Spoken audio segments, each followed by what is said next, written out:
Paling kalau jagong terus cewek-cewek dirangkuli, turun karo dirangkuli itu sudah biasa.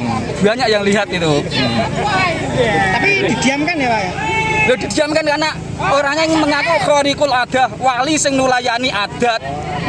Wali sing nulayani. Kasus oknum Kiai Cabul di Kecamatan Tlogowungu, Pati, Jawa Tengah kini tengah didalami oleh pihak kepolisian.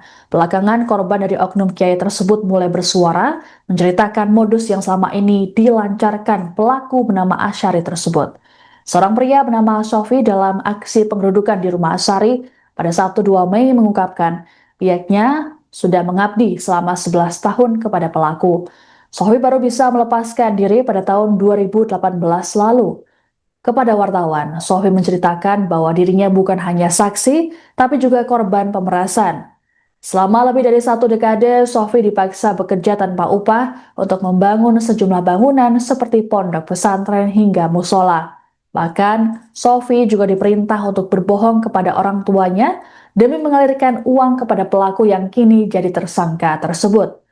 Kepatuhan para pengikut menurut Sofi lantaran didasari klaim tersangka sebagai sosok karikul adah atau wali yang memiliki kemampuan di luar akal manusia. Tersangka sering disebut menunjukkan kemampuannya menebak peristiwa di masa depan seperti waktu kematian anggota keluarga hingga waktu perkiraan dan jenis kelamin bayi yang lahir. Hal itulah yang membuat para pengikutnya percaya terhadap Asyari. Asyari juga mengaku sebagai keturunan Nabi yang harus dimuliakan. Kepercayaan dari para muridnya itulah yang kemudian membuat Asyari memperdaya mereka dan melakukan pelecehan seksual. Sofi bahkan kerap melihat perilaku asusila yang dilakukan Asyari di depan umum terhadap santriwati hingga istri pengikutnya. Kini Sofi berharap kesaksiannya dapat mendorong korban lain yang masih takut agar berani bersuara. Dikatakan olehnya, bahwa selama ini Asyari selalu mengintimidasi para korban agar tidak bersuara mengenai aksi bejatnya tersebut. Terlebih, kini polisi sudah menetapkan Asyari sebagai tersangka kasus pencabulan. Maksudnya jadi kan kerja tapi nggak dibayar gitu ya? Iya, malah kalau punya uang itu saya setorkan sama dia. Oh gitu. Tahun 2008 itu saya disuruh ngaku sama orang tua saya kalau saya mondok di Amsilati Jepara. Biar uang dari orang tua saya bisa masuk ke sini. Dari 2008 gimana? Ya. Sampai 2018. Sampai 2018. Itu sampai berapa uang Mas yang sudah dikasihkan ke? Wah ya banyak nggak terhitung Mas. Mau tenaganya aja sambatan di musola itu rino wengi terus di sini juga siang hari malam dari sambatan terus. Itu banyak ya Mas? Ya banyak. Masnya? Kalau 2009 pernah jual tanah 9 juta. Mas kenapa dulu sampai mau untuk menyerahkan uang dan juga membangun? Karena saya anggap dia itu wali Gusti Allah, khorikul adah. Dia tahu semuanya. Mbah saya akan meninggal, dia tahu. Ini Mbah Mapepati jam 9 dia tahu. Adik saya mau melahirkan jam 11 malam itu disuruh ngebel adik saya. Nanti anak melahir jam 12 cowok. Nanti kasih nama ini. Itu yang terjadi sesungguhnya. Oh karena itu jangan percaya gitu ya. Karena menganggap dia itu wali Gusti Allah, khorikul adah yang menulayani adat. Mulai sadar kalau diperalat kapan Mas ini? Ya mulai keluar itu 2018. Itu keluar itu karena kemauan sendiri atau udah selesai ngaji atau gimana? Enggak, karena sertifikat rumah saya diambilkan hutang tapi dia dibayar. Gitu. Terus saya kan bingung mau nggak kerja, bayarnya gimana. Terus sama diomongi orang Pak Imam Tlogowungu, masa urip kok budak ngene terus, orang memikir masa depan dan lain sebagainya. Pak, jenengan datang ke sini tuh awalnya pengen ngaji atau kerja Pak Soleh? Waktu awal, maksudnya awal niat mulai ikut Pak Asyari. Ya diajak berjuang itu. Ya udah gitu ya. Nggak ngaji, nggak kerja, diajak berjuang itu katanya. Nah selama itu pernah lihat perilaku menyimpang nggak dari Asyari terhadap santri-santri perempuan? Ya itu tadi paling salaman istri saya juga begitu, kalau salaman dicium pipi kanan kiri, batuk, lambe juga. Bibirnya juga dicium. Ya. Dan banyak santri-santri yang mengalami itu banyak Mas? Banyak, hampir semuanya. Doktrinnya itu dunia saisi ini kok nurai Kanjeng Nabi. Nah itu kan ada hadisnya benar, tapi terus ditambahi orangnya sendiri. Jadi dunia saisi ini halal kanggo dzurriyahe Kanjeng Nabi karo keturunane Kanjeng Nabi. Dadi upamane bojom dikawin keturunane Kanjeng Nabi ya halal. Ngoten doktrine. Jadi umpama saat itu istri saya dikawin dia, saya juga merelakan. Mas tadi sempat bilang Karena dia khariqul adah.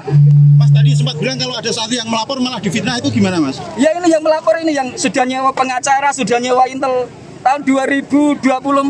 Saya itu diparani intel dari pihak pelapor itu. Ya katanya itu sudah divisum Bu Saskia, putrinya Pak Zakaria itu, Dr. Triate. Itu benar-benar sudah sudah divisum itu.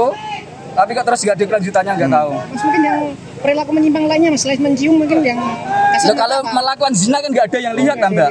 Paling kalau jagong terus cewek-cewek dirangkuli, turun karo dirangkuli itu sudah biasa. Banyak yang lihat itu. Tapi didiamkan ya Pak? Loh didiamkan karena orangnya yang mengaku khariqul adah, wali sing nulayani adat. Wali sing nulayani adat mengaku ini begitu. Panjenengan dari mana, Pak? Saya asli Ngawen Margorjo. Untuk penanganan perkara dari Polsek sebenarnya tidak menahan, namun diserahkan pada Satreskrim Polresta Pati di unit PPA. Namun informasi yang kita dapat bahwa kasus ini sudah tahap penetapan tersangka, kemudian untuk menunggu proses lebih lanjut. Berarti sudah jadi tersangka ya pelaku ini ya? Sudah kemarin kita. Oknum Kiai bernama Asyari di Pati, Jawa Tengah kini telah ditetapkan sebagai tersangka kasus pencabulan. Asyari disebut telah melakukan aksi bejatnya terhadap sejumlah santriwati di bawah umur yang berada di sebuah pondok pesantren di Desa Tlogosari, Kecamatan Tlogo Wungu, Pati. Kabar penetapan tersangka terhadap Asyari disampaikan oleh Kasih Humas Polresta Pati Ibda Hafid Amin pada Sabtu 2 Mei 2026. Hafid mengatakan pihaknya saat ini terus melakukan proses penyelidikan dan berjanji akan menyampaikan perkembangannya. Sebelumnya, Kapolsek Tlogo Wungu AKP Mujahid mengungkapkan kasus ini sepenuhnya ditangani oleh Satreskrim Polresta Pati, khususnya Unit Perlindungan Perempuan dan Anak. Meski begitu, Mujahid belum dapat memastikan apakah Asyari sudah ditahan atau belum. Adapun terkait kasus ini, pada Sabtu 2 Mei, ratusan orang yang dikomandoi Aliansi Santri Pati untuk Demokrasi atau Aspirasi menggeruduk kediaman Asyari. Kediaman tersebut berada di area yang sama dengan Pondok Pesantren Dolo Kusumo, tempatnya mengajar. Massa yang juga didukung warga setempat merasa geram dengan perilaku Asyari yang disebut sudah berbuat cabul sejak lama.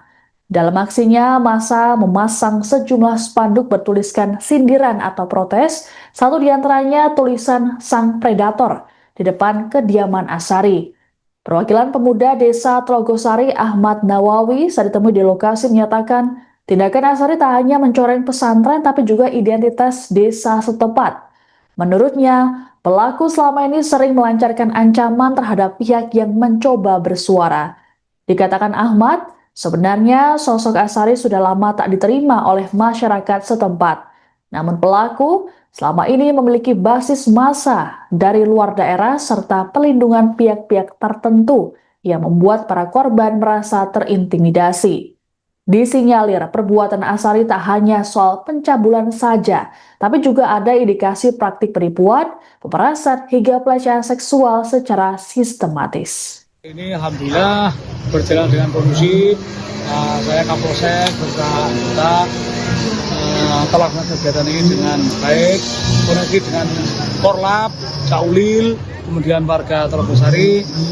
Semua aspirasi semua telah disampaikan. Kami bisa menghadirkan dari pihak yayasan. Intinya bahwa dalam waktu 3 hari nanti untuk sementara santri putih untuk dikembalikan pada orang tua masing-masing. Jadi kegiatan ini alhamdulillah berjalan dengan aman, kondusif. Terima kasih kepada masyarakat Desa Tlogosari, Kecamatan Tlogo Wungu telah pelaksanaan kegiatan ini dengan aman, mendukung dari semua tugas keamanan yang ada di sini. Pak, kalau terkait penanganan perkara sendiri Pak, sejauh ini sampai mana Pak? Untuk penanganan perkara dari Polsek sebenarnya tidak menahan, namun diserahkan pada Satreskrim Polresta Pati di unit PPA. Namun informasi yang kita dapat bahwa kasus ini sudah tahap penetapan tersangka, kemudian untuk menunggu proses lebih lanjut. Berarti sudah jadi tersangka ya pelaku ini ya? Sudah, kemarin kita ketemu dengan unit Kanit PPA juga menyatakan bahwa proses saat ini sudah tahap penetapan tersangka. Kalau penahanan belum atau Belum. Untuk lebih lanjut, monggo silakan berkoordinasi dengan Satreskrim Polresta Pati. Oh gitu, oke. Pak, mungkin ada himbauan Pak untuk warga sini mungkin?